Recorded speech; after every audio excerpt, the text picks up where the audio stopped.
जय भोलेनाथ दोस्तों, हम लोगों ने पिछली कहानी में देखा था कि माता सती ने अपने पिता दक्ष प्रजापति के द्वारा किए जा रहे यज्ञ के हवन कुंड में खुद की ही आहुति दे दी थी।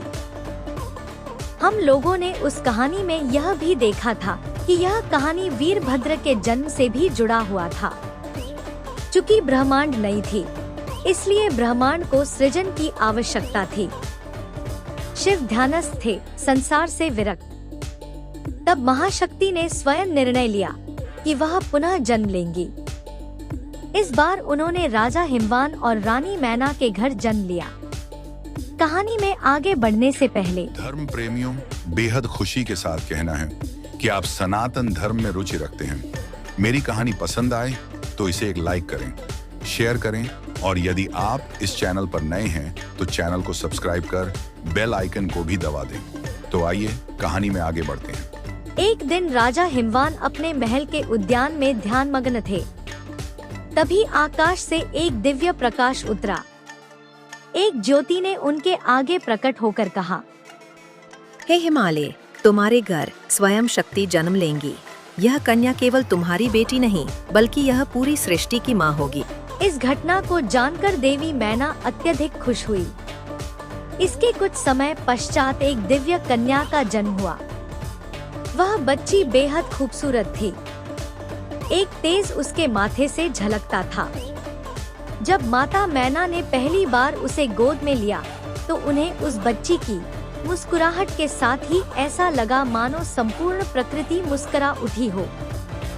हिमवान और माता मैना ने उस कन्या का नाम रखा पार्वती। पार्वती बचपन से ही अत्यंत सौम्य, बुद्धिमती और विनम्र थी। उन्हें फूलों से खेलना, जलधाराओं के समीप बैठकर ध्यान करना और पक्षियों से बात करना पसंद था। वे अक्सर मिट्टी से भगवान शिव की मूर्ति बनाकर उनकी पूजा किया करती थी। रानी मैना ने कई बार देखा कि पार्वती जल को अर्घ्य देकर कहती हैं, हे प्रभु शिव, मैंने फिर से जन्म ले लिया है क्योंकि आप मेरे स्वामी हैं।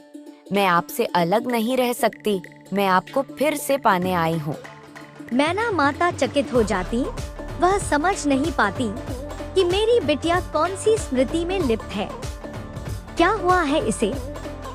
एक समय की बात है जब पार्वती ने अपने पिता हिमवान से पूछा, पिताश्री, लोग कहते हैं कि शिव भयानक हैं, परंतु क्या वे सचमुच भयानक हैं? पुत्री, वे भयानक नहीं, वे व्यापक हैं। वे संसार के बाहर के हैं, परंतु वही सब कुछ भी हैं। वे सरल हैं, पर उन्हें समझना कठिन है। समय बीतने के साथ ही पार्वती यौवन की ओर बढ़ी। एक दिन नारद मुनि हिमवान के घर आए। उन्होंने पार्वती को ध्यान करते देखा और कहा, हे देवी, मैं जानता हूँ कि आप कौन हैं। आप वही शक्ति हैं जो सती के रूप में अपना देह त्याग कर दी थीं। यदि आप शिव को फिर से पाना चाहती हैं, तो आपको तपस्या करना होगा। तप वही दर्पण है जिसमें शिव अपना रूप दिखाते हैं। पार्वती ने उसी क्षण तप करने का संकल्प लिया और वह उसी क्षण हिमालय से नीचे वन की ओर चल पड़ी। हालांकि माता पिता ने पार्वती को वन में होने वाले कष्ट से अवगत कराया, परंतु पार्वती के दृढ़ निश्चय ने उनका पथ नहीं डिगने दिया। जब पार्वती ने तप आरंभ किया तो पहले उन्होंने कुछ वर्षों तक फल फूल खाकर तप किया। फिर उन्होंने केवल सूखे पत्तों पर निर्वाह किया। अंततः उन्होंने भोजन ही त्याग दिया और केवल वायु पर जीवित रहीं। उनका शरीर दुर्बल हो गया, पर चेहरा तेजस्वी हो उठा। इंद्रदेव और अन्य देवता भयभीत हो उठे। यदि यह कन्या अपने तप से शिव को प्रसन्न कर लेगी, तो क्या हमें हमारी योजना के लिए उसकी आवश्यकता नहीं पड़ेगी? वे वृद्ध ब्राह्मण का रूप लेकर पार्वती के पास गए और बोले, हे कन्या, यह तप किस लिए? शिव तो श्मशानवासी हैं। क्या तुम किसी सुंदर सामर्थ्यशाली राजकुमार से विवाह नहीं कर सकती? आप जो देखते हैं वह उनका बाह्य रूप है। मैं जानती हूँ वे कौन हैं। वे ही मेरे प्राण हैं। वे जो न दिखते हुए भी सब कुछ है।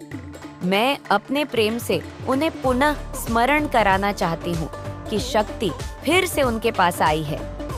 तब आशीर्वाद देते हुए उन्होंने कहा, हे देवी, आपका प्रेम, आपकी भक्ति और तप ही संसार को फिर से जागृत करेगा। उधर शिव समाधि में लीन थे। उनके चारों ओर केवल मौन और निर्वात था। परंतु जब पार्वती की तपस्या ने ब्रह्मांड को झुका दिया तो शिव के ध्यान में कंपन हुआ।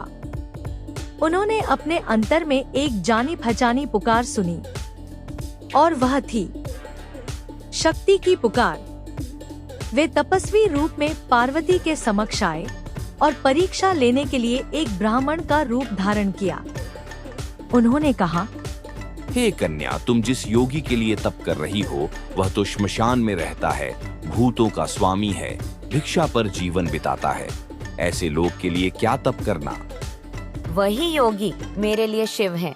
वे भूतों के भी देवता हैं, क्योंकि वे किसी में भेद नहीं करते। वे संहार करते हैं, पर वही सृष्टि की नींव रखते हैं। और वे कोई लोग नहीं हैं, बल्कि मेरे भगवान हैं। शिव मुस्कुराए। उन्होंने अपना ब्राह्मण रूप त्याग कर कहा, हे देवी, मैं तुम्हारे प्रेम और तप से प्रसन्न हूँ। तुम वही सती हो, मेरी शक्ति। अब समय है पुनः एक होने का। मैं तुमसे विवाह करना स्वीकार करता हूँ। अब तुम अपने घर लौटो, मैं बाराती लेकर आ रहा हूँ। इस बात पर पार्वती शर्म के साथ मुस्कुरा दी। जब शिव ने पार्वती की तपस्या को स्वीकार कर लिया तो यह सूचना धीरे धीरे हिमालय के महलों से लेकर देवताओं के लोकों तक पहुंची। यह कोई साधारण सूचना नहीं थी। यह युगों से अलग हुए दो तत्वों के मिलन की आहट थी। भगवान शिव ने पार्वती के दुर्बल पड़े शरीर को वैसे ही कर दिया जैसे तप करने के पहले थी। सनातनियों, अगली वीडियो में हम माता पार्वती और भगवान शिव के विवाह में शामिल होने वाले हैं, जिसमें विवाह का भव्य दृश्य और पार्वती के शक्ति रूपों का विस्तृत वर्णन भी होगा। इसमें आप सादर आमंत्रित हैं। निवेदन पूर्वक कहना है दोस्तों, अगर आप हर रोज नहीं तो कम से कम सप्ताह में एक बार ही सही, परंतु मंदिर जरूर जाइए। विश्वास रखिए, आप निराश नहीं होंगे। मंदिर भगवान का दरबार है और उनके दरबार से कोई खाली नहीं लौटता। जय भोलेनाथ।